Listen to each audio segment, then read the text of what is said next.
ఇది juvenile మైక్రోనిక్ epilepsy అంటారు. ఈ జెనెటిక్ ఎపిలెప్సీస్లో ఏంటంటే యూజువల్గా మన ఫ్యామిలీలో వేరే వాళ్ళకి కూడా ఫిట్స్ ఉంటాయి. అంటే 2వ తరంలో కానీ 3వ తరంలో కానీ లేదా పిల్లలకు కానీ ఫిట్స్ ఉన్నప్పుడు ఈ జన్యుపరమైనటువంటి కారణాలు ఉన్నప్పుడు ఏంటి అవుతుందంటే మందులు తప్పనిసరిగా చాలా సంవత్సరాలు అవసరమైతే జీవితాంతం కూడా వాడాల్సి ఉంటుంది. సో ఏ రకమైన ఫిట్స్ అనేది మీకు మీ న్యూరాలజిస్టు మీకు డీటెయిల్గా పరీక్ష చేసిన తర్వాత మీరు చెప్పిందంతా విన్న తర్వాత డిసైడ్ చేయగలుగుతారు. కొన్ని రకాల ఫిట్స్లో ఏమవుతుందంటే కారణమే తెలియదు అసలు. అంటే ఎన్ని టెస్టులు చేసినా ఫ్యామిలీలో ఎవరికి ఉండదు, ఎంఆర్ఐలు అన్నీ నార్మల్ ఉంటాయి, కానీ ఫిట్స్ కనిపిస్తూ ఉంటాయి. దీన్ని క్రిప్టోజెనిక్ ఎపిలెప్సీ అంటారు. అంటే కారణం లేకుండా కూడా, అంటే కారణం ఉంటుంది కానీ దాన్ని మనం టెస్ట్లు చేసినా మనం పట్టుకోలేము అనమాట. ఒక్కొక్కసారి చిన్న చిన్న ఎదుగుదల లోపాలు అవి ఉంటాయి బ్రెయిన్లో, అవి అడ్వాన్స్డ్ ఎంఆర్ఐలు అవి చేస్తే కానీ పట్టుకోవడం కష్టమవుతుంది.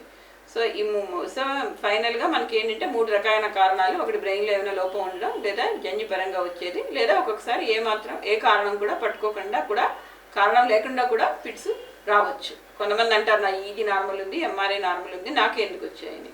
సో ఇలాంటి వాటిని క్రిప్టోజెనిక్ ఎపిలెప్సీ అంటారు అన్నమాట. సార్ మనం దాంట్లో చెప్పలేదు మాల్ ఫార్మేషన్స్.